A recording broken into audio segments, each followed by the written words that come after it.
मैंने कहा ये आखिरी फिल्म होगी, बस इसके बाद अब डायरेक्शन करेंगे। पिताजी के बारे में क्या कहूँ, ही वॉज इनइमिटेबल, अंग्रेज़ी में जो कहते हैं, मतलब उनकी नकल करना नामुमकिन था। क्या यश चोपड़ा जी के बड़े पसंदीदा थे एक्टर बलराज जी, बलराज साहनी साहब।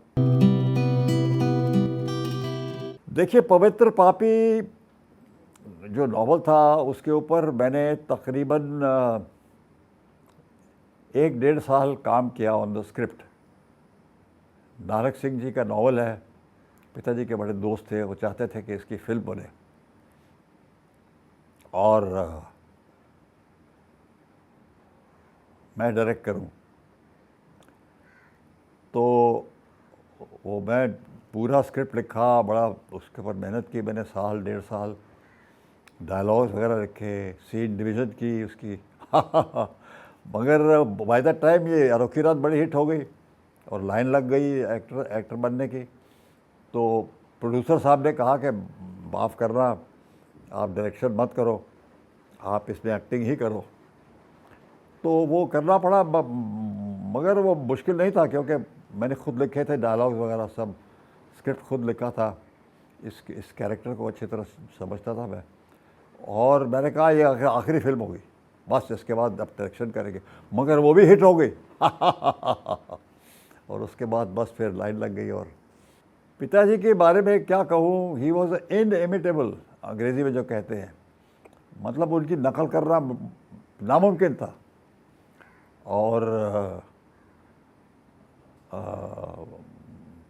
उनके साथ काम करने में बड़ा मज़ा लुत्फ़ आया क्योंकि पहले दिन तो मैं बड़ा नर्वस था। मैंने कहा क्या कैसे करूँगा, क्या करूँगा पिताजी के साथ। मगर उनकी एक खासियत थी जिसके बारे में नूतन जी ने लिखा है कि को आर्टिस्ट को बड़ा एट ईज़ कर दिया करते थे, उसके साथ ऐसा व्यवहार करते थे कि वो रिलैक्स हो जाता था बिल्कुल। तो मुझे कोई ख़ास तकलीफ़ हुई नहीं, हालांकि उससे सीखने को बहुत कुछ मिला।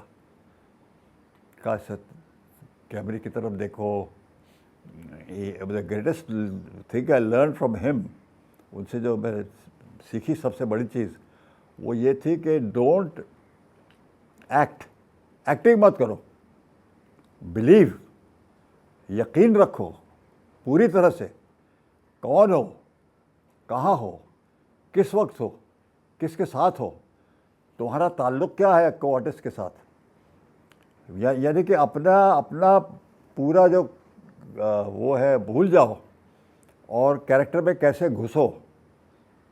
ये मैंने उनसे ही सीखा।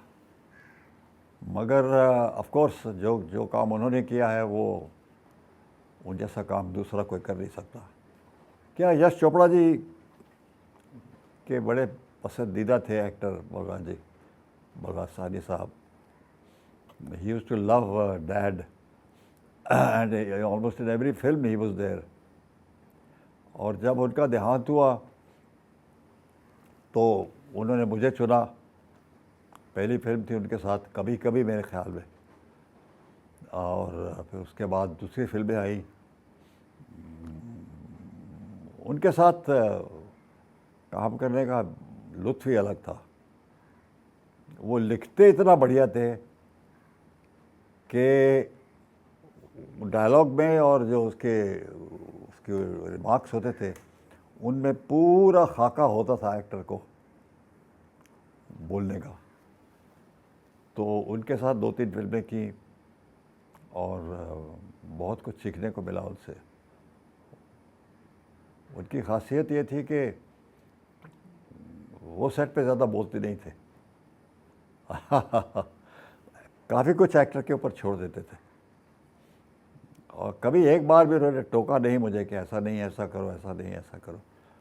ये हर महान डायरेक्टर की एक खासियत होती है